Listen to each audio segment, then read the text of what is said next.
Boa noite a todos, sejam todos bem-vindos e bem-vindas. Confesso que é uma alegria que se renova este nosso encontro, essa nossa reunião. Embora reunidos numa sala virtual, continuamos reunidos. E o melhor disso é que nós estamos reunidos em torno de uma página do Evangelho, mais uma página do Evangelho, às segundas-feiras, como de costume. Então, cumprimento você. Parabéns por estar aqui. Parabéns por ter encontrado um tempinho para alimentar o espírito, porque nós já aprendemos. Jesus ensinou isso para o mundo. Onde houver duas ou mais pessoas reunidas em meu nome, ali eu estarei. E é bem verdade que muitas pessoas ainda têm dificuldade de compreender isso. Jesus falava de conexão. Neste momento que nós reservamos para esta reflexão, estudar uma página do Evangelho que nos remete a Deus, ao Criador. Nós nos conectamos com a fonte da energia da vida que abastece o espírito e que eu peço agora, em nome de Deus e de Jesus, que esta bênção seja direcionada a cada um de nós conectados aqui nesta sala. E assim, em nome de Deus e de Jesus, dos benfeitores amigos que nos assistem, a assistência incondicional de todas as horas, damos por aberta a nossa reunião de estudo de mais uma página do Evangelho da noite de hoje. Quero também lembrar, convidar você, para que vamos viajar na reflexão, acompanhar a proposta deste capítulo que nós vamos estudar hoje até o final. E ao término do estudo da lição da noite, proposta de hoje, aguarde, fique, participe até o final, até o momento da oração, porque ali, juntos, nós vamos fortalecer, abastecer, revitalizar, revigorar o nosso combustível através da oração. Juntos somos força. E ali você participa efetivamente desta conexão que Jesus falava já naquela época. É ali, é a fé, é essa certeza de que Deus nos ampara, que nos fortalece, que nos dá o combustível de que necessitamos para continuar a nossa caminhada, a nossa marcha. Hoje, nós vamos estudar um tópico do capítulo 23 do Evangelho segundo o Espiritismo, que tem o título Estranha Moral, ou Moral Estranha, em algumas traduções. E o tópico que nós vamos estudar hoje diz o seguinte: não vim trazer a paz, mas a espada. E só por este título deste tópico já dá para a gente compreender a descrição do capítulo, né?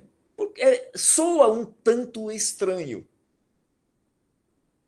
Tratando-se do Mestre Jesus, o Mestre dos Mestres,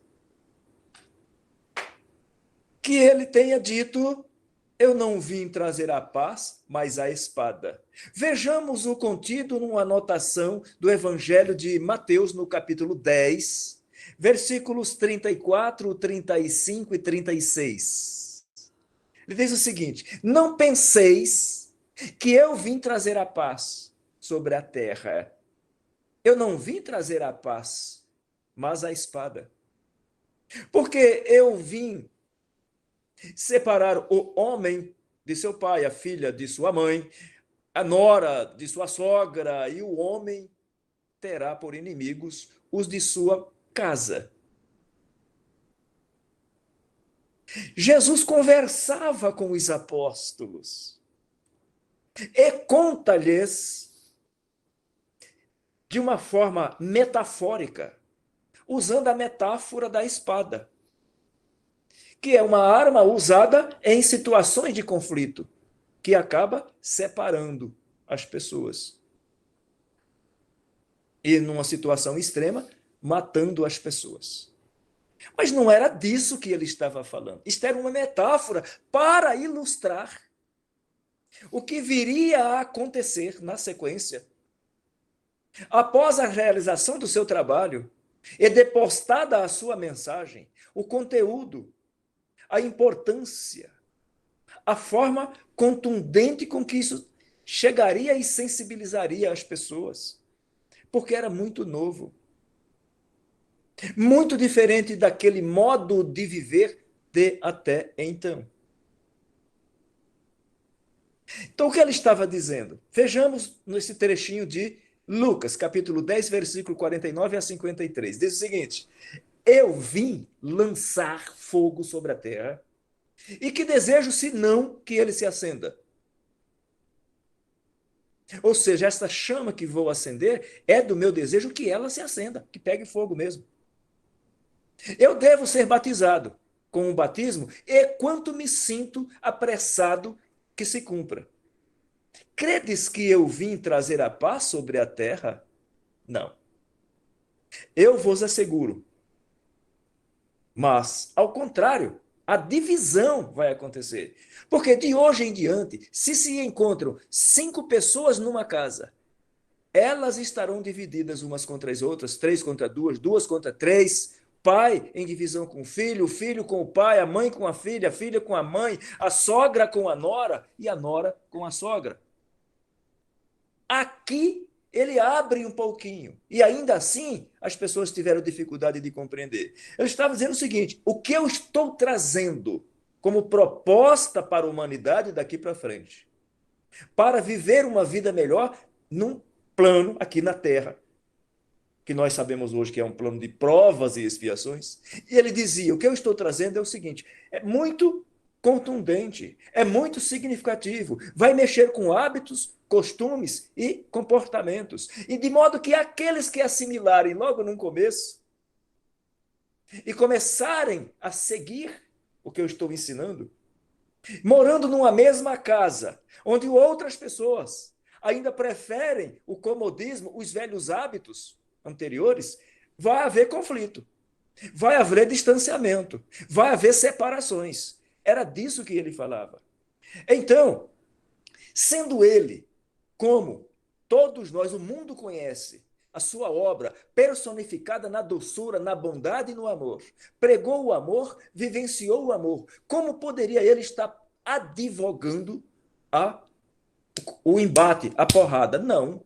Ele estava dizendo o seguinte: eu estou trazendo uma proposta diferente. Como ela é muito nova e muito contundente, vai causar conflito. Como de fato causou conflito. Então, as pessoas perguntam: não há contradição? Há algumas pessoas que acreditam que Jesus estava advogando os embates. Não. Ele estava dizendo o seguinte: eu estou trazendo uma proposta de amor, e diante do jeito de viver a vida naquele momento, iria gerar conflito. E, de fato, gerou mesmo. Então, não há contradição para aqueles que perguntam. Não há aqui uma contradição. Não é uma blasfêmia atribuir a ele essa linguagem? Não. Nem contradição e nem blasfêmia. As suas palavras testemunham a sua elevada sabedoria. Ele sabia que aquele trabalho, o qual ele foi incumbido de realizar, e de fato o fez, traria esse nível, esses conflitos nesse nível de relacionamento dentro das famílias. Porque aqueles que assimilassem logo no primeiro momento iriam entrar em discórdia com aqueles que não queriam saber de mudanças. Era disso que Jesus estava falando. Agora, ele falava por metáforas o tempo todo. Outra coisa a se observar: diante da rudeza do povo, das dificuldades da compreensão, os mais letrados não queriam saber porque se julgavam superiores. Lembra que nós estudamos na aula anterior?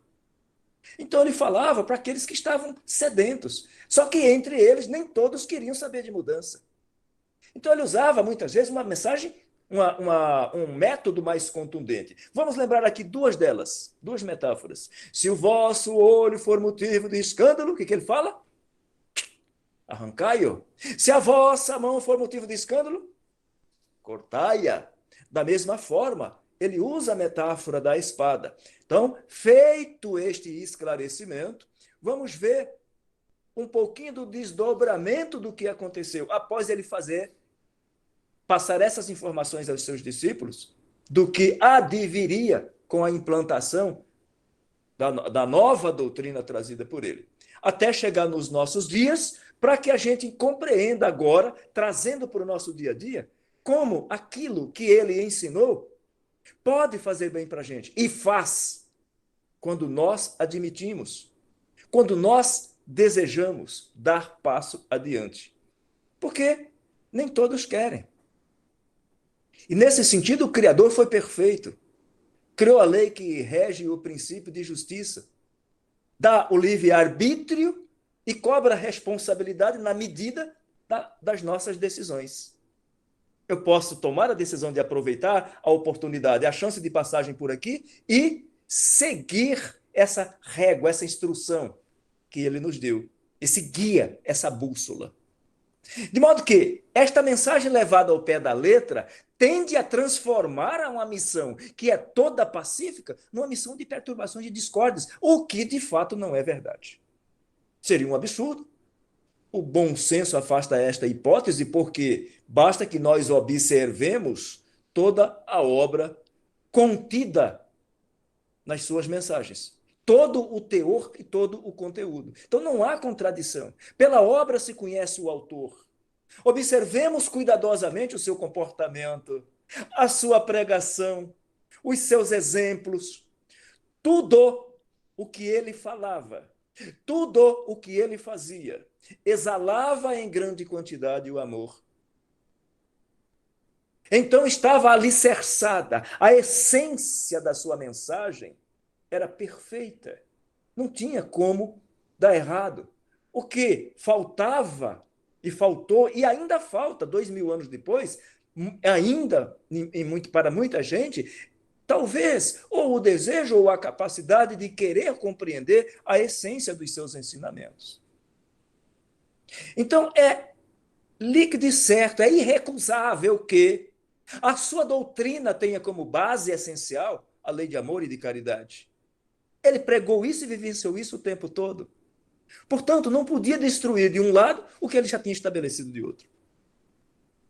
E Allan Kardec nos convida à seguinte reflexão: se algumas máximas estão em contradição com a essência, com o princípio dos seus ensinamentos, é que as palavras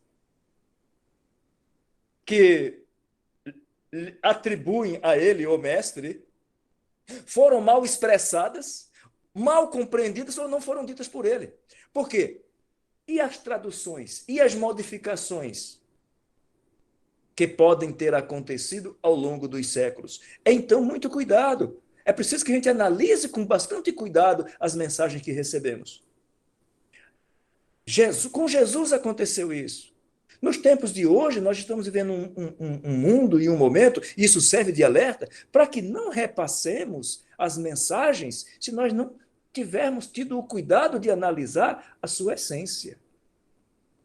Hoje em dia, quase impossível, são milhões de informações que são publicadas a cada minuto, a cada hora, o dia inteiro, enfim, muito cuidado.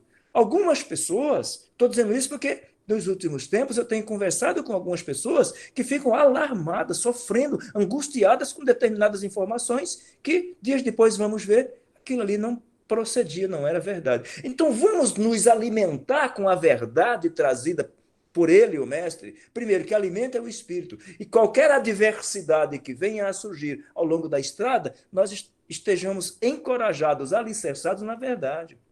Jesus dizia: eu sou a verdade, o caminho, o guia, a bússola.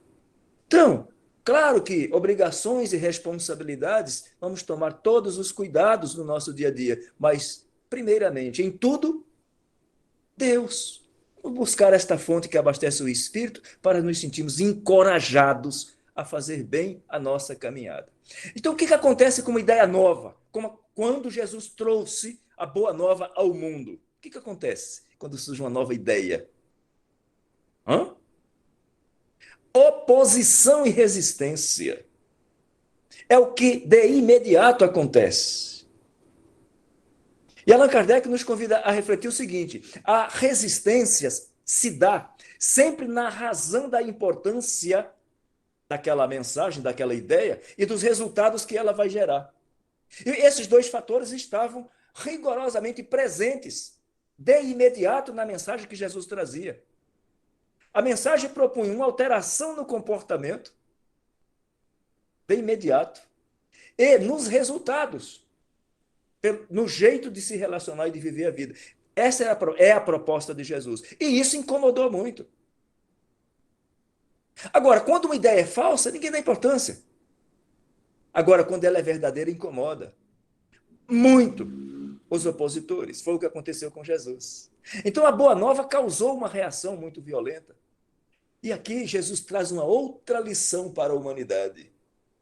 Em momento algum ele recuou, porque ele sabia que aquela proposta é para melhorar a qualidade de vida das pessoas na medida em que elas forem compreendendo, aceitando e promovendo as mudanças necessárias para um relacionamento melhor no seu dia a dia enquanto de passagem por este planeta.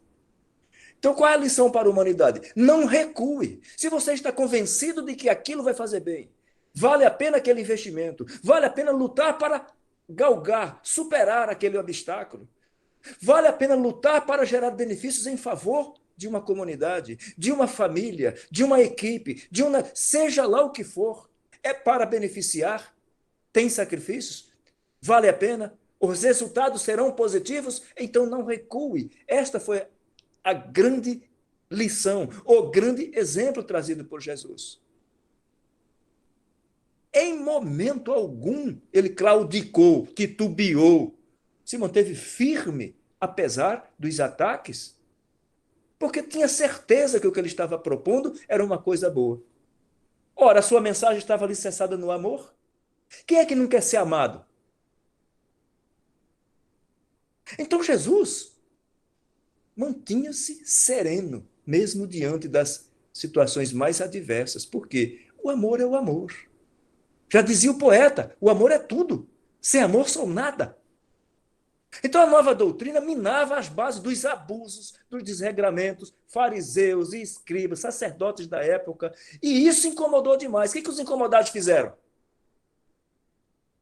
Qual foi a solução que eles encontraram? Matar o homem, ele, o mestre, Jesus. Supondo, imaginando, matando suas ideias. Matando o homem, mataria suas ideias. E daí, nós já conhecemos o resultado. Foi caçado, torturado, crucificado e morto. Mas a sua ideia, ora implantada pela nova doutrina, não só sobreviveu, como prosperou. E por que a ideia prosperou? Porque era verdadeira. O falso não prospera. Então, com a doutrina de Jesus, cai por terra, já naquela ocasião, crenças seculares, que se perpetuavam mais por interesse do que por convicções. E aí a luta foi grande, foram muitas vítimas, muitos combates sangrentos, que mataram mais do que as guerras políticas, sobretudo nos primeiros 3 séculos, quarto século, e isso vai até os séculos afora. Mas a ideia plantada por Jesus prosperou. E ele chega, o cristianismo chega, justamente quando o paganismo, lembra que eu falei aqui do paganismo, os politeístas, acreditavam nos deuses materiais, já estava em declínio. Ali, só interesse pessoal não se sustentava. Sócrates já havia tentado implantar uma doutrina semelhante à do Cristo há um pouco mais de 4 séculos antes. Depois vieram seus discípulos de Sócrates, dando continuidade ao seu pensamento, mas não implantou uma doutrina. Tudo aquilo fazia parte da preparação para que as novas ideias fossem sendo colocadas pouco a pouco, porque é assim que as grandes ideias surgem, para que não haja um impacto de violência, de rejeição. De modo que isso foi uma preparação do terreno. Então, quando Jesus chegou, E o povo começava a sentir o vazio das crenças vulgares até então fica mais fácil para a implantação da nova doutrina. Aí as palavras do mestre, embora já implantada a nova doutrina, aconteceu que muitos tiveram dificuldades de compreender, interpretá-la na verdade.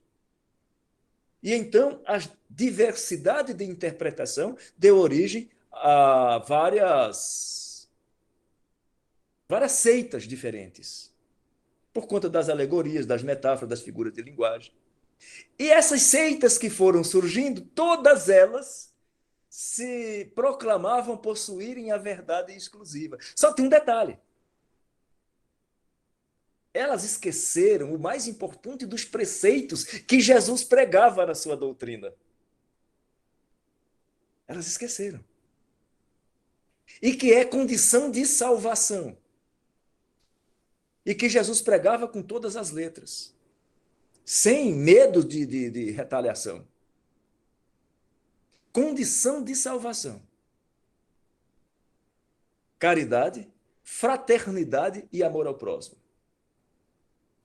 Isso estava ali de forma explícita, contundente, na mensagem que ele trazia ao mundo e que viera para ficar. E aí vieram as guerras religiosas, que as pessoas que deram causa a essas guerras fizeram da mensagem de Jesus um instrumento para satisfazer suas paixões. Porém, o que Jesus pregava? O que ele vivenciava? Vamos lá? Caridade, fraternidade e amor ao próximo. Então, o tempo foi passando e a sua mensagem foi prosperando. Em sua profunda sabedoria, quando ele traz ao mundo a sua mensagem, falando de amor, de caridade, de fraternidade, ele previu todas aquelas guerras que foram estabelecidas depois que ele traz a mensagem ao mundo. E aí ele usou as metáforas, ele falou em linguagem figurada para explicar o que aconteceria ao mundo, mas que era uma necessidade de promover essa transformação, esta mudança, mas que precisaria o concurso dos séculos e dos milênios, como nós estamos testemunhando. Quanta coisa que ele falou que ainda hoje muitos de nós carregamos dificuldade para entender. E ele estava falando de nós promovermos a transformação na essência do ser. Quem é a essência do ser? Quem sou eu, quem é você? Espírito. Essa mudança, essa transformação, essa educação, nós temos que fazer isso no nosso espírito.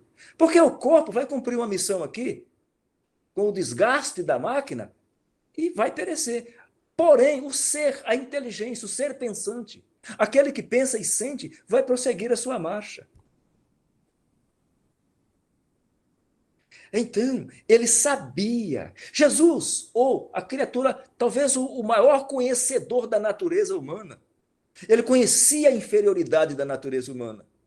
E ele sabia que uma transformação não acontece de uma hora para outra. Daí, ele ter feito aquele alerta de que algumas contendas, alguns conflitos aconteceriam. Então, vamos agora trazer para o nosso entendimento do relatado por Jesus até aqui. Aquelas palavras, não creais que vim trazer a paz, mas a espada, a divisão. Vamos resumir. Não creais que a minha doutrina se estabeleça na terra pacificamente. Ela conduzirá muitas lutas, muitos conflitos, cujo pretexto é o meu nome. Pela seguinte razão, muitos não entenderam, outros não quiseram entender. Mas não tem importância. A verdade sairá triunfante desses conflitos. Não tem importância porque desses conflitos a verdade sairá triunfante.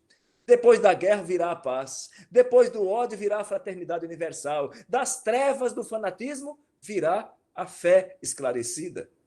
E é assim. Pode observar. Depois da tempestade, as coisas se acomodam. É uma questão de dias, semanas, meses, anos, não é assim? E Jesus foi categórico, ele sabia disso. E aí o tempo passa, as coisas vão se acomodando, os conflitos vão diminuindo, os séculos vão passando. Chegamos no século XIX. 19 séculos se passaram. E acontecem aqueles fenômenos. Havia lá, pelo plano divino, reencarnado na Terra, um espírito encarnado com a capacidade de observar, analisar, estudar, catalogar e codificar a doutrina espírita. E chega a doutrina espírita para realizar no tempo certo as promessas de Jesus. Porque ele, Jesus, antes de partir, está lá no Evangelho de João, capítulo 14, versículos 16 e 17, diz o seguinte, olha, eu vou retornar e vou pedir ao Pai que vos envie um outro Consolador, que o mundo não vê, não conhece, e que vos ensinará muitas coisas, e vos fará lembrar muitas coisas que eu vos ensinei. E chega a doutrina espírita. E aí o espiritismo, por sua vez, encontra as mesmas dificuldades. Orgulho, egoísmo, ambição, fanatismo cego. Mas, diferentemente das lutas sangrentas de outrora, agora os embates, as perseguições são outras. São lutas morais. Claro, nós ainda temos alguns conflitos religiosos em algumas partes do planeta. Mas o grande conflito está dentro de cada criatura. Está dentro de mim, de você, do outro, do outro, do outro. E a proposta de Jesus é para que nós nos trabalhemos. Porque na medida que eu me melhoro, que o outro se melhora, que o outro se melhora, nós nos melhoramos. E nós produzimos uma energia diferenciada aos nossos arredores.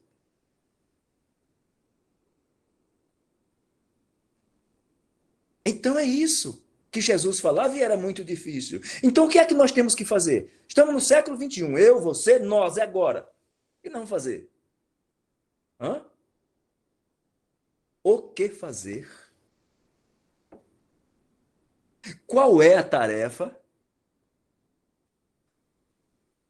Trabalhar para construir dentro de nós a paz.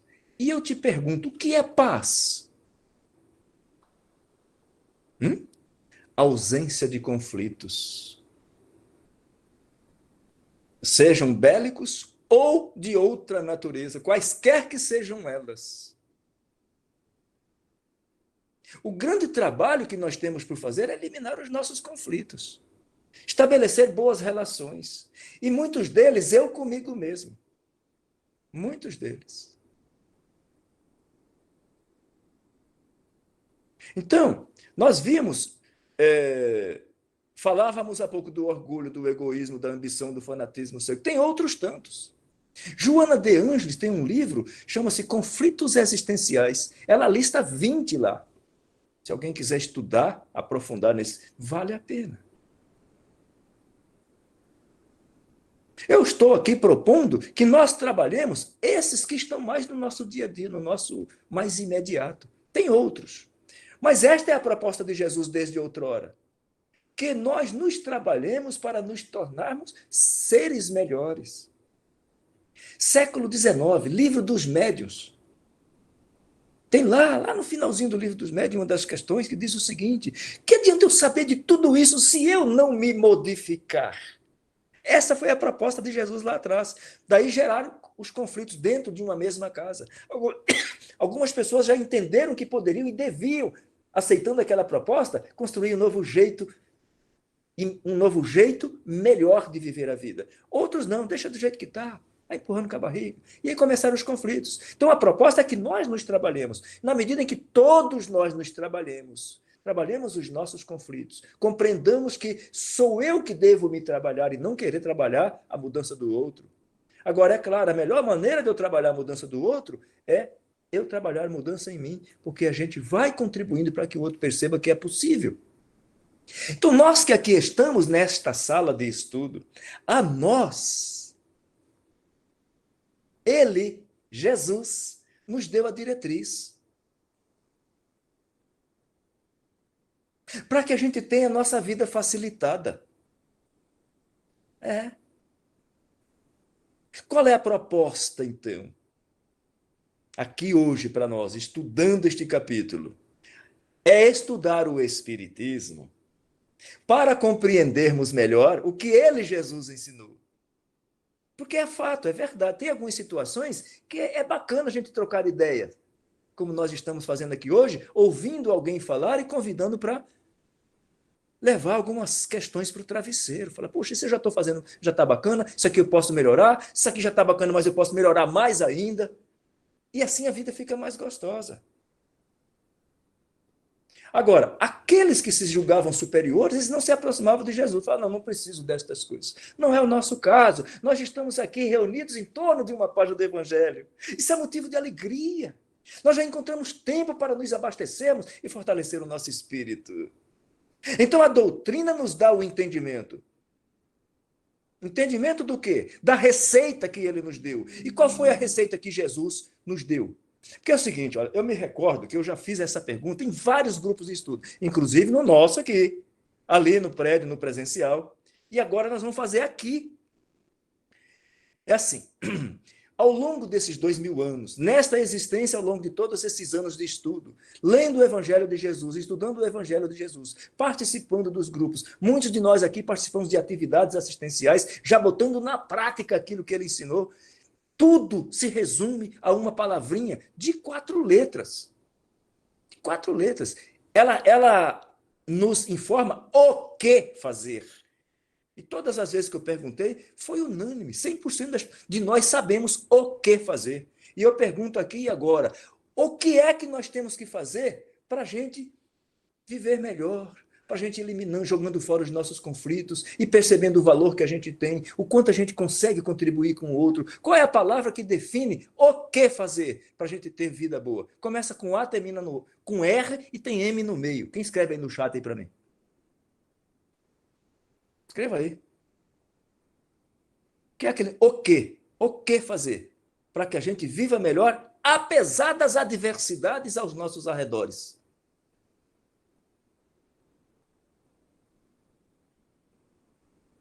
Então, meus queridos, é isso. Amor, amor. Vamos trocar o O por A.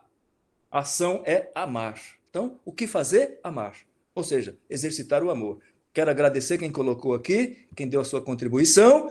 Por que eu faço essa pergunta e dei esta pausa? Para a gente refletir. Eu já sei o que fazer. Jesus ensinou o que fazer. A doutrina espírita nos troca em miúdo do porquê isso é importante e como fazer. Para exercitar o amor, é amar. Para amar, que eu tenho que fazer caridade. E aí, nós aprendemos, estudando a doutrina espírita, que fora da caridade não há salvação. E aqui há um respeito absoluto a todas as crenças que conduzem as pessoas a realizar o bem. Porque tem lá uma pergunta lá no Livro dos Espíritos que diz o seguinte: não importa os caminhos que a ele conduz, a ele o bem que você fizer. O que importa é que nós façamos o bem. E fazer o bem é amar. E fazer o bem, existe N maneiras de fazê-lo. E em assim fazendo, nós vamos viver uma vida melhor. Que é tudo que o ser humano deseja. E é tudo que Jesus veio propor à humanidade. E aí, por conta disso, foi crucificado. Foi mal incompreendido.